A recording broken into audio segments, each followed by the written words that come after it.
Well, welcome back to our class. We're talking about new venture creation today. And in this class today, we're going to be focusing on Chapter 11. And Chapter 11 talks about planning for growth and change. Planning for growth and change. And in this chapter, I have three major topics to raise. So why don't we get started and take a look at the first of those topics that we have. It's just an introduction. And under the introduction, I have a couple of points I want to make. And again, think about this concept, planning for growth and change. You've put together your business, you have an idea what you want to do, you have an idea how to get it started, you've got some strategies and marketing plans and other things of that nature. You've got some money put together for it, etc. Everything's ready to get going. But even at this stage, perhaps even before you've opened up the doors, you still want to have some idea about planning for growth and for change. You don't want your business to be the same today as it's going to be in 4 or 5 years.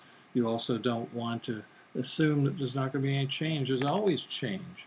So you want to do some planning for both growth and change. So under the introduction, the first point I want to mention to you is it says that many, if not most, new businesses tend to follow a growth similar to, but certainly not identical to, figure 24 in your textbook. Let me show you what figure 24 has.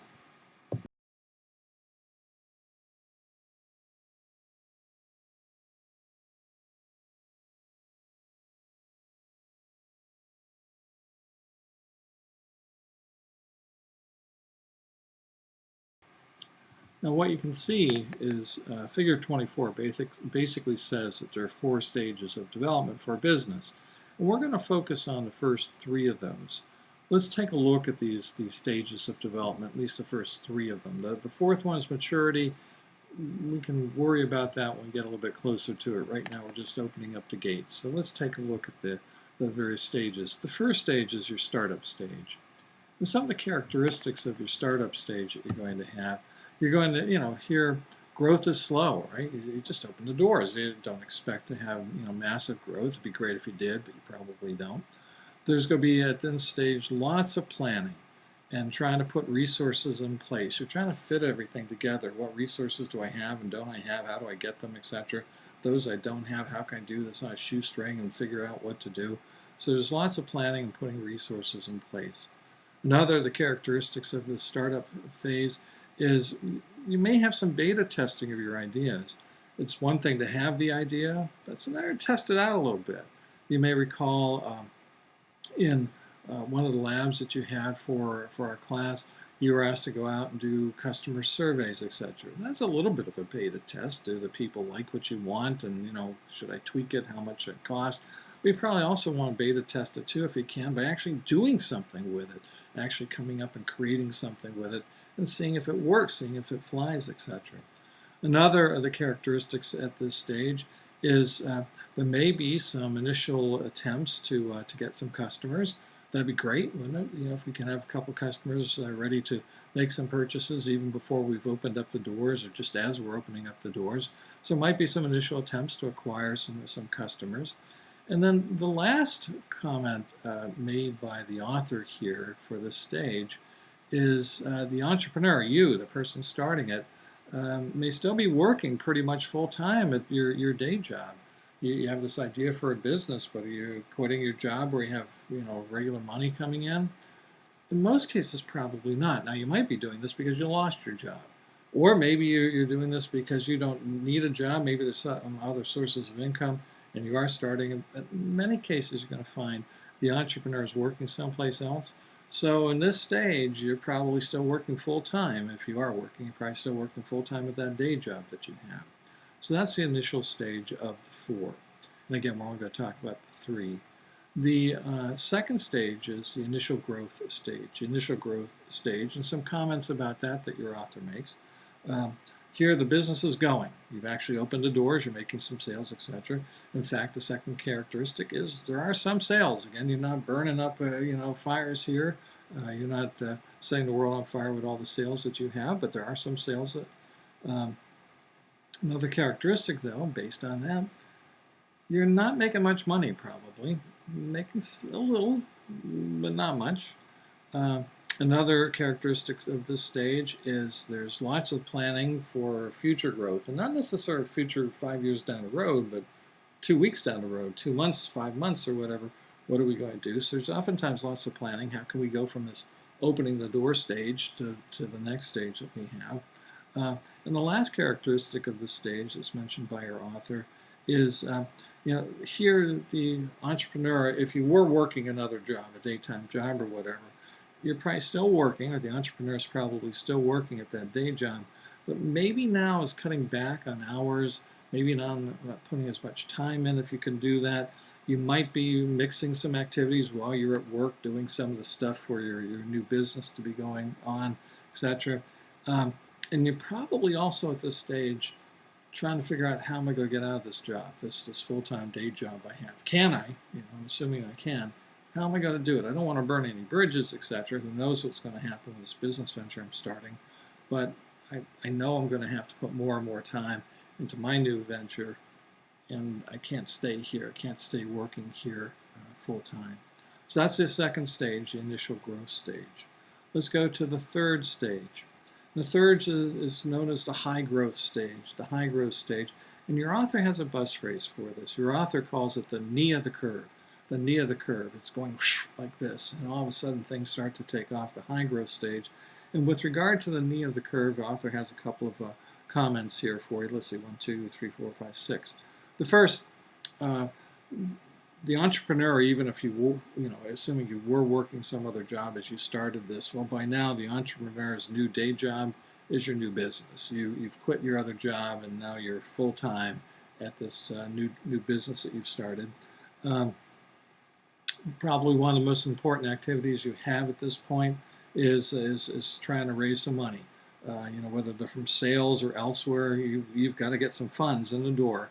You can buy inventory, keep the lights on, etc. that you have. You're probably at this stage, another characteristic, you're probably hiring employees and some managers. Another reason, you've got to get money in the door. You've got to pay these people that you have. Another characteristic, you might be retaining some consultants, either to help you with the business directly, maybe a management consultant, sales consultant, or something like that. Or you might be looking at consultants such as accountants and attorneys and things of that nature, insurance people, bankers, whatever. You might be hiring, or financiers, you might be hiring some consultants that you have. One of the things I want to mention at this point is something that we talked about in an earlier class.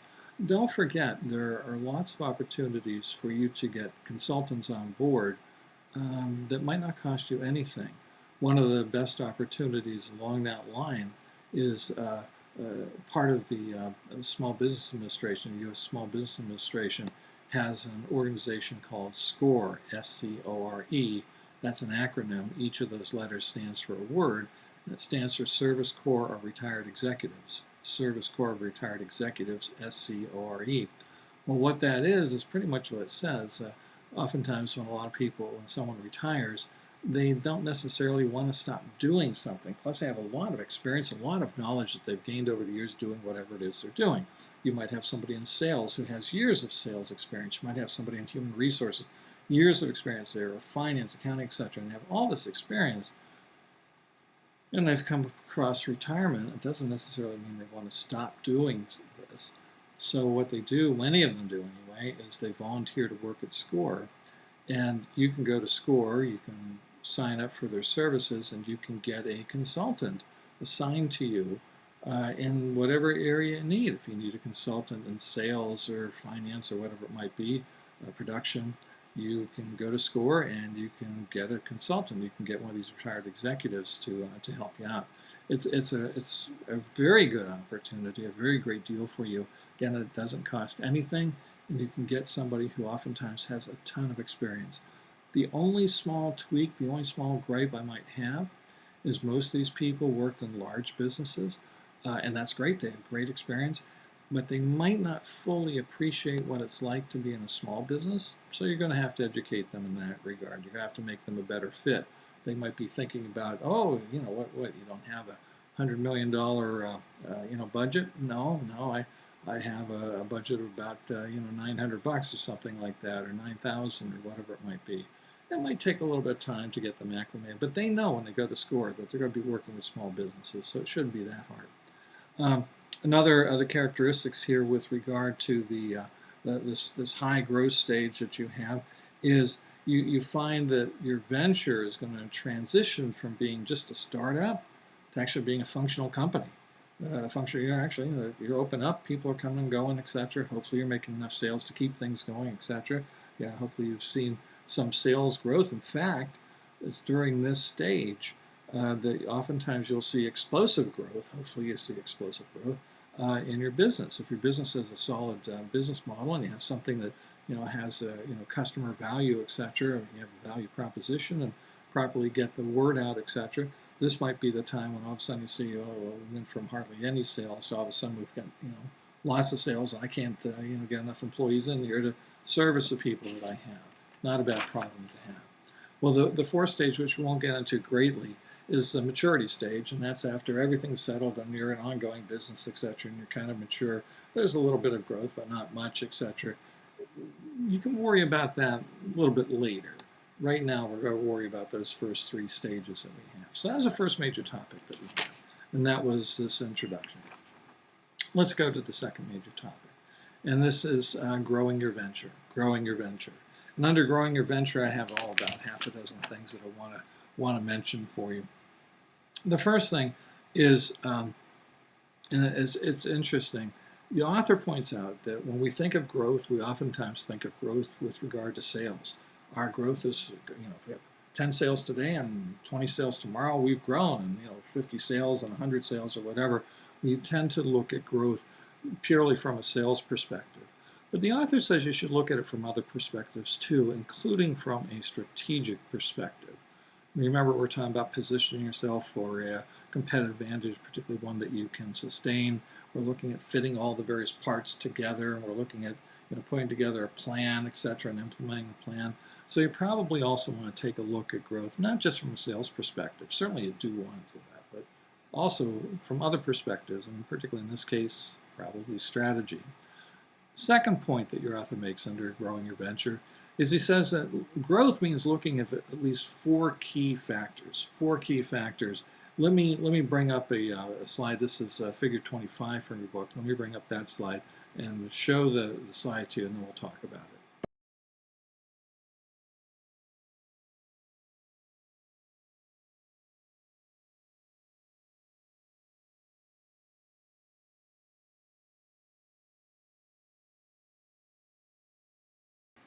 So let's take a look at the four key factors that you saw there. One of the key factors is you want to look at the environment, the business environment that you're in. And a couple of thoughts about this. This certainly involves that model that we talked about earlier called PESTLE. Again, it's all capital letters, P-E-S-T-L-E, P-E-S-T-L-E, and that stands for political, economic, social, technological, legal, and environmental.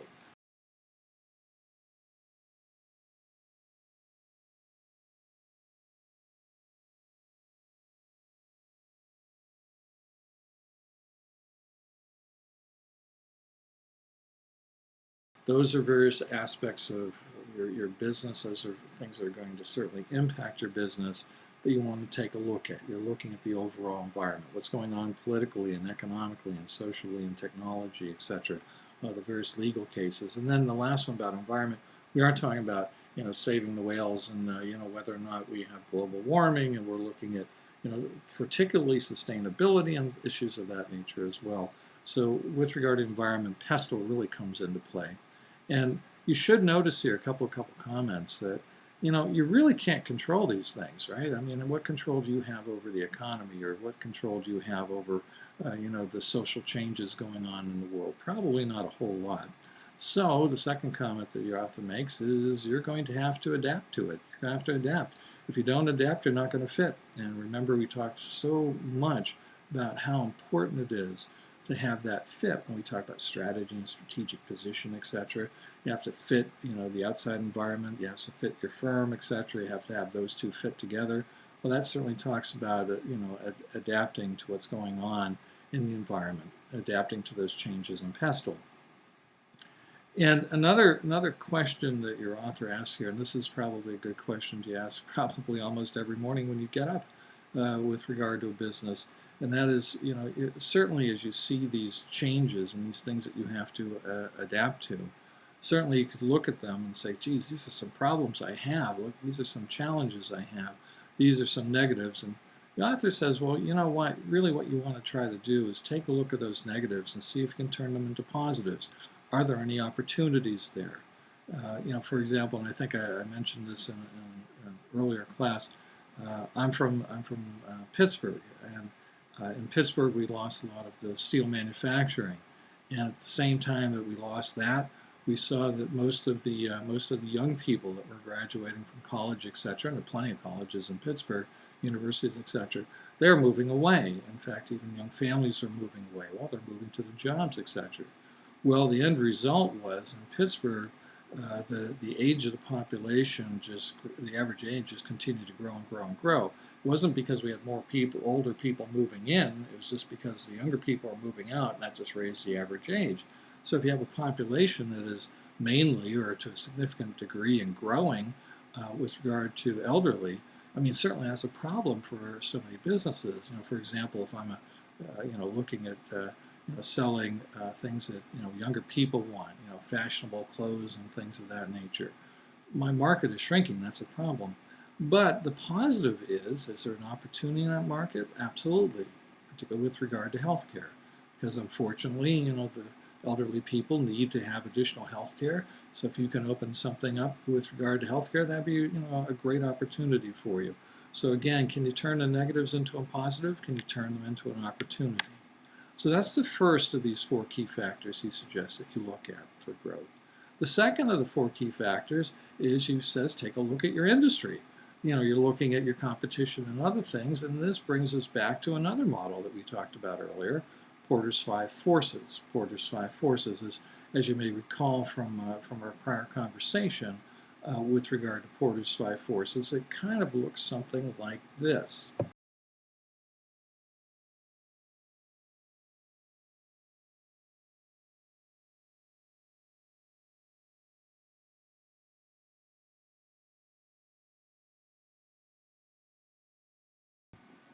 Now, as you remember from Porter's 5 forces, Porter suggested that you look at, well, it's 3 forces, and when you split into 3, so it turns into the 5 that you see there.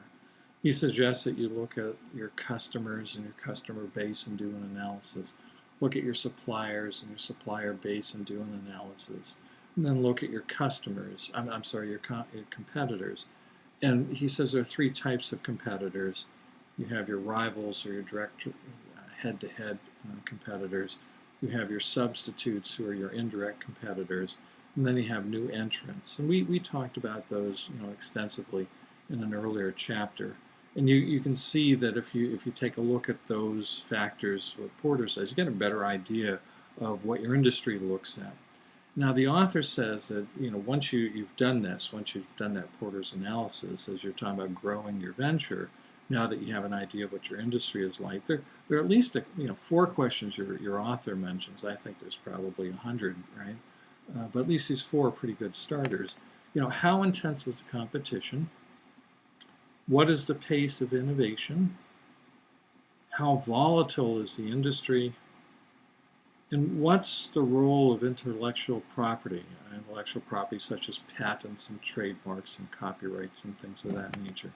What's the role of it? Do we have, for example, with our new business, do we have trademarks for the name and logos that we have, both for the business and maybe any products that we have?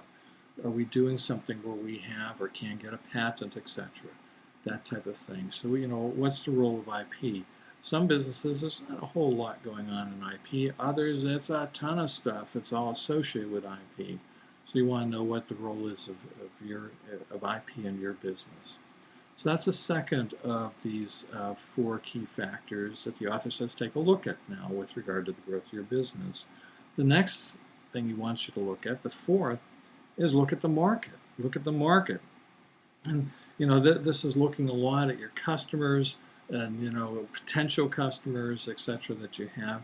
And he says there are a number of questions you want to talk about here with regard to the market. Have the people changed? Have your customer changed? And if so, how? Can we adapt to it? Is it a good change, a bad change? What can we do with it? Can we find an opportunity there? Another question you want to ask is your target market large enough? Particularly depending on how many competitors you have, is the market large enough to make this venture worthwhile? If you think about it, you're probably going to be working for your venture, literally 24/7, probably even more if you can somehow figure out how to squeeze in more time, and then all the sleepless nights or whatever. Do you really want to do all that for something that's not going to be a good paying job for you, isn't going to give a good return for you? So, one of the things you want to do is see, is my target market large enough to give me the returns that I need, to make the sales that I need, etc. Another question that he talks about with regard to the target market: are you still solving your customers' problems? Remember, one of the key things in picking your business, your product, and everything else is you have to fill a need that your customers have. Your customers have a problem, you have a solution. There's a start of a pretty good business model. So when you started all this a long time ago with regard to your concept and everything else like that, what product you're going to do and what your business is going to do, and you came up with this idea, we're going to make X, and X is solving some problems of my customers. Well, another question now is, are you still solving those problems? Do your customers have new problems? Can we solve those? The solutions I have, will they help the new ones, etc.? So you want to take a look at that. Another question here with regard to looking at your market is the demand that you expected, is it really there? I've opened the door and I thought, market demand was going to be X and Y and Z. Is it? And if not, what's going on? Is it going to change? Is this a temporary thing? And it's going to change? It's going to go up, going down, whatever that we have? And then the last question that your author asks with regard to the market is the marketing plan that you put together for this business we did a couple of weeks ago. That marketing plan, is it still working? Does it need to be tweaked? Does it need to be changed? Is it just doing everything you expected? In most cases, probably not. And if not, what do I got to do to make it better, to make it work better? Again, keep in mind what General Norman Schwarzkopf said during the first Gulf War. That was, he had never seen a battle plan survive the first bullet, which, as we said in our class, is almost the same thing as saying most people have never seen a business plan survive the first sale. Same with regard to your marketing plan, which is part of your business plan.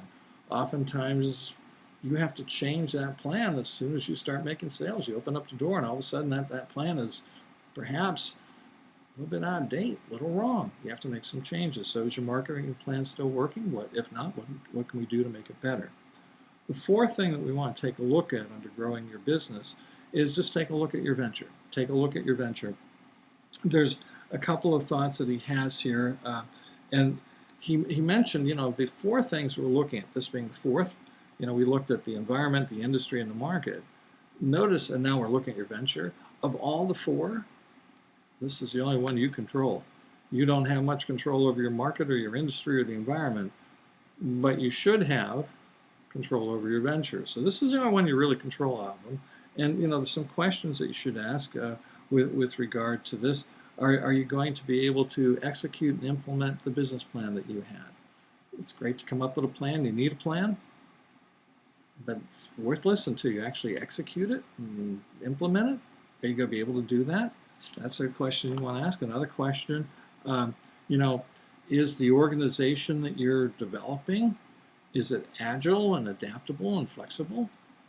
Things are going to be changing so quickly, particularly for small businesses, new businesses. The world is changing for everybody, but particularly for small new businesses, you better be flexible. You better be agile and adaptable so that you can change. There's probably some things you didn't see, etc. Is your organization, again, agile and adaptable and flexible? And the last question that he asks here is, are you good as a leader? Are you a motivating leader? Are you a good team builder, etc.? Have you built an effective team? Can you lead and motivate an effective team? these are some pretty big questions for you as well. I mentioned to some of you, I teach another class called Organizational Behavior, and in that we talk about motivation, and we talk about leadership and team building.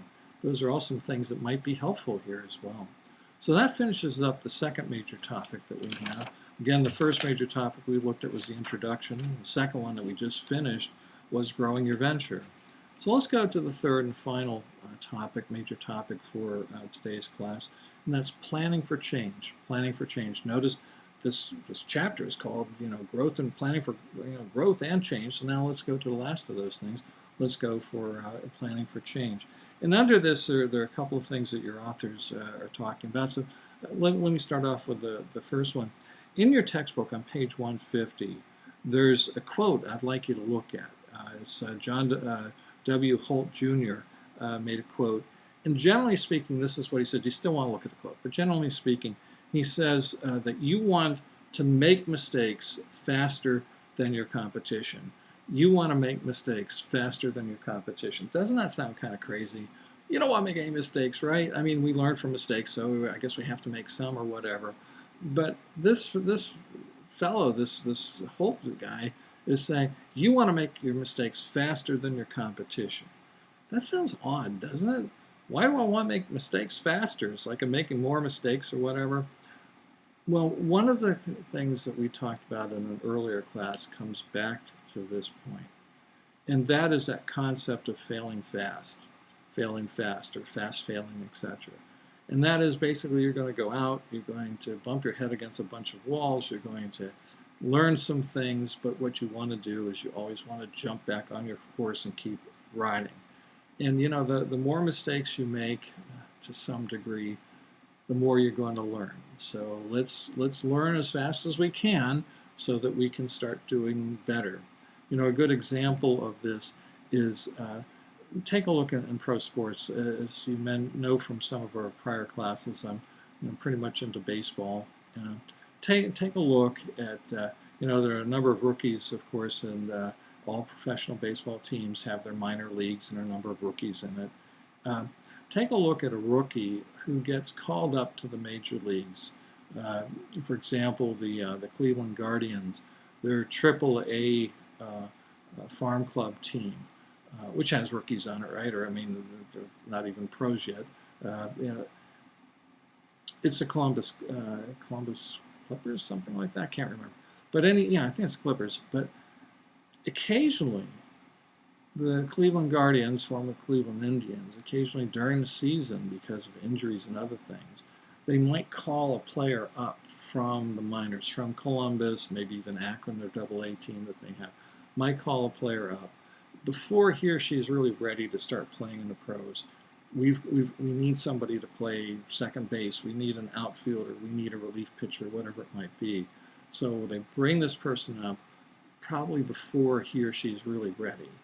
But the person is up and plays a number of games for the club. And eventually when the injured party, player comes back, okay, great, we're going to ship you back down to Columbus or to Akron to our farm clubs, etc.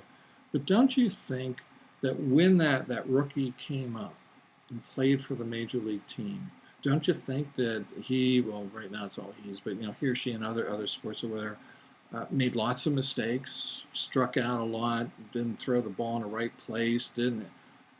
Lots of mistakes. But don't you think now that rookie is back in Columbus or Akron or the Emerald team, that rookie's probably a better player than he or she was before? It might even now be a better player than the others. Why? Because you had that experience. You failed a lot, and you learned from that. And now we're going to use it. We're going to fail faster. We're going to get right back on the horse, get right back into this thing, probably being a little bit better off because of the failures we have. Not all failures will do that, but some failures you can learn from and survive from, and that can be good. Another point made here for planning for change is a key rule, and it's something that I think most people know, but it's oftentimes something that's overlooked, and that is that change is inevitable and constant, particularly if you're a small business, but for everybody, all of our lives change. It's inevitable, it's constant. And particularly, again, for a small business, you should keep in mind, startups, nothing's really static. Everything is changing here. Everything seems to always be in flux because you haven't settled yet. You haven't established yourself yet. Everything seems to be in flux. Nothing is static, and because of that, things oftentimes don't go as planned. I mean, you didn't know all these changes were coming and so fast in so many different ways, etc. Even if you're a tremendous planner, you probably didn't look at this. You didn't expect this. So things oftentimes don't go as planned. Your author then makes some suggestions to try to help you through this period or whatever. I'll be honest with you, I think they're kind of general suggestions, but they're still good nonetheless. One of the first is to practice sound management. Practice sound management. I'm telling you, you probably have a pretty good idea as a business student right now. Pretty good idea of some things you should do as a manager. But once you get into the real action, you get into the battlefield, so to speak, and in that case, the bullets are flying or whatever, so many things change. So many things go right out the door. You forget about what was in Chapter 3, and you're worried about, making some sales, and some employee didn't called off, and how are you going to cover this, etc., like that. So you still, even in the heat of battle, you still want to practice sound management. At some point, try to stop the panic and try to think of what you've learned. Again, go back to a good soldier. A good soldier learns a lot in basic training. When it gets into the field and all sorts of bullets are flying or whatever, and the panic arises, usually what saves that soldier's life, what could save your business, is the soldier training comes into play. The soldier remembers the training and does what the soldier is trained to do. Well, you've had training too. You've had training in business and management. You want to remember that and come back to that. So along that line, practicing sound management, you certainly want to have a vision. Don't forget your vision. Don't forget your purpose. Why am I doing this? Where am I going? Know what key assumptions you made in my plan, etc., and know when they're no longer good. They've been tested and they're falling apart or whatever. You have to make some changes or whatever along that. And another really good piece of advice, another good suggestion here with regard to sound management, you should have a plan, right? Absolutely, there's no doubt about it. And we want to be flexible to plan, absolutely. But it's always a good idea not only to have a plan A, but to have some fallback plans, a plan B and a C and a D, etc. You have to be flexible. You have to recognize what I was thinking I was going to do and what I was going to do. What's happening now? Well, they're not all the same, and I better have some backup plan. This isn't working. I better have some backup plan and make some changes. Another suggestion that your author makes still at this stage, again, the first one is sound management, but the second one is think about outsourcing. Remember when we talked about the value chain, and we were talking about, there's that outsourcing matrix that we talked about, etc., like that. At times, outsourcing might not be a bad idea, even for a new business. It sounds crazy, but even for a new business, because by outsourcing and having somebody else do at least part of what's in your value chain, this allows you to stay lean, because you don't have to do it anymore. I don't have to staff up for it, and you're staying lean, and if you're lean, you're probably more flexible. And a problem, though, with outsourcing, that it could be expensive. It might be more expensive to hire somebody on the outside to do this than if I did it. It could be. Sometimes it isn't. It surprises you.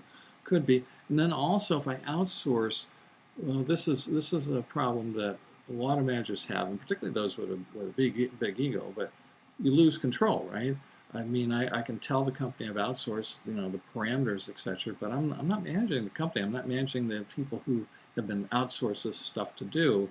So you lose some control. That can be difficult, and particularly if you have this vision of your company, and all of a sudden they're doing something a little bit different. That can be hard. Another suggestion with regard to planning for change. Again, all this stuff is happening. You certainly want to carry some insurance. You minimally want to have liability insurance. All of a sudden there's a fire or whatever, the roof collapses, etc. You probably want to have related to that product liability insurance. You sold somebody a hamburger and they got sick and they're claiming it's because of the burger that you sold them, and they sue you for that. You remember the infamous McDonald's case. McDonald's sold, a 50-cent cup of coffee. It got sued for millions of dollars on a 50-cent cup of coffee. So you want to have that type of insurance. Another type, and I'll just mention this, is They call it, unfortunately, it's not a gender-neutral term. Hopefully they're in the process of changing it. But they call it key man insurance. I want to call it key employee insurance, key manager insurance, key executive insurance, something like that. Because think you start this off, and as part of it, you have a real key player on your team. This is the person who really helps to do something really major and critical for your business, and then that person has an automobile accident and can't do this anymore, or is gone for a number of months or years or whatever that you have. Having that key man insurance, key person insurance, key employee insurance, etc., might help you, because while that person's gone, you can at least get some additional money in for what you've lost. Now the person with all the talent is not there. It might be able to help you. Another suggestion that your author makes at this stage is, as tempting as it may be, particularly from a cost standpoint, right? Because right now we're trying to keep our costs down because our income's not all that high. Particularly from a cost standpoint, be careful about cutting costs so much that you cut quality and safety corners. Cut quality and safety corners. A good example of this, and it had to do with a large business, not a small one, but I think the example is still relevant, is the Ford Pinto case. Let me just pop up a slide for you on this, and I'll talk a moment or two about that. Let me take a look at this.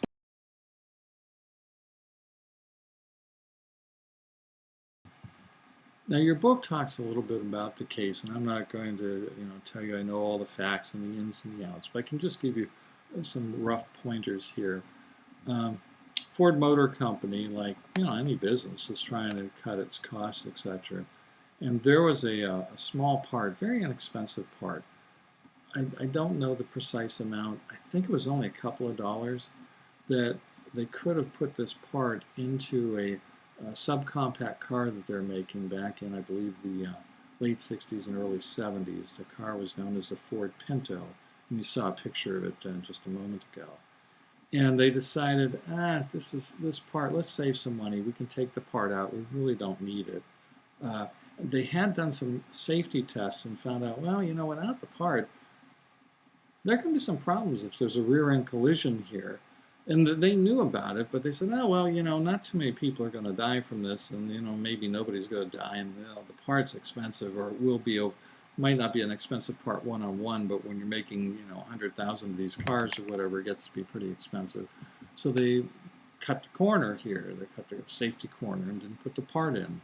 Well, as you saw in that picture, what ended up happening is when a Ford Pinto was involved in a rear-end collision, some car hit it or whatever, it was not unusual for the car to just basically explode into a fireball. And you saw the picture there. You don't want to do that. And I know as a small business you're not going to be making cars and taking parts out, but sometimes cutting those corners and cutting the quality and cutting the safety can really come back to haunt you. So be very careful about that. Your book suggests don't do that. I know you're going to cut costs, you have to, but be careful about cutting costs that hurt quality and particularly that hurt safety. Another suggestion, I guess we only have about 2 or 3 more of these that the author has. Another suggestion is the author says, you have to be proactive. Certainly as you go through this business you just opened the door for, certainly you're going to be reactive. All sorts of things are happening. Oh my gosh, I didn't expect this, that, or the other, and you're going to react to it. It's part of the process. Fully understand that's going to happen. But you still should also be proactive. Your author suggests, I like the way the author wrote this, don't wait for a crisis to drive change. Don't wait for a crisis to drive change. Be proactive, kind of look into the future, figure out what type of change you're going to need to make things better as you grow this business. And along this line, I want to mention to you, in that OB class that I mentioned that I teach, one of the things we talk about is we talk about managing and leading change. And as part of that, something you should know is that there are some models that people have come up with to help you manage and lead change in your organization. Not just be reactive to it, but to manage it and lead it in your organization. And as a small business, believe me, you're going to go through a lot of changes. So there may be some things you want to do. And some of those plan models I'm going to mention to here. There's some additional notes on Canvas with regard to them. You might want to take a look. I suggest you do.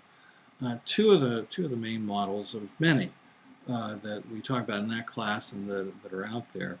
There's what's called Lewin's 3 stages and Kotter's 8 steps. Lewin is Lewin''s, Lewin's 3 stages.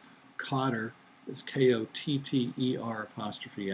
Kotter's, Kotter's 8 steps. Just roughly speaking, I'm going to talk about Lewin, but Kotter works as well. Lewin basically said, listen, to lead your organization through change, to help your employees to change, there's some things you probably should do. And if you do these things, the odds of coming out of the change successfully, changing as you want it on time in the right way, etc., increase. Basically, Kotter says that there are 3 steps, 3 stages to change. The first stage is what's called the unfreezing stage. The unfreezing stage. Here you're basically trying to get the employees to recognize what we're doing now either isn't working or isn't good for the future. So we're trying to get them to recognize, yeah, maybe it's time to move on. Maybe it's time to change.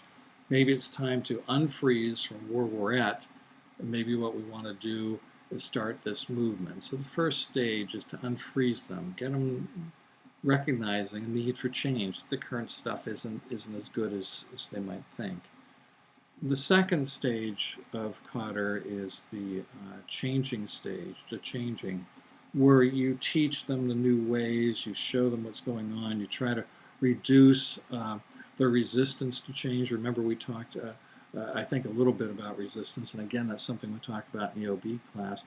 You know, people, if you think about it, oftentimes resist change for a number of reasons. Sometimes they resist change, and I won't go through all of the reasons. Again, that's in the OB class.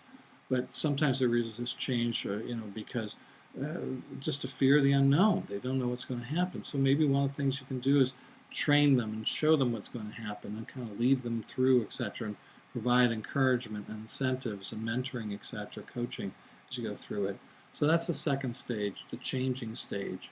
And then the final stage of change under Kotter is the refreezing stage, where you make the new way of doing things is now the normal way of doing things. It's the new normal, so to speak, and how you are able to get the new way to kind of be cemented in, and the people refreezing, oh, this is the way we all, this isn't the way we always did it, but this is the right way, this is the way we're going to always do it in the future, etc.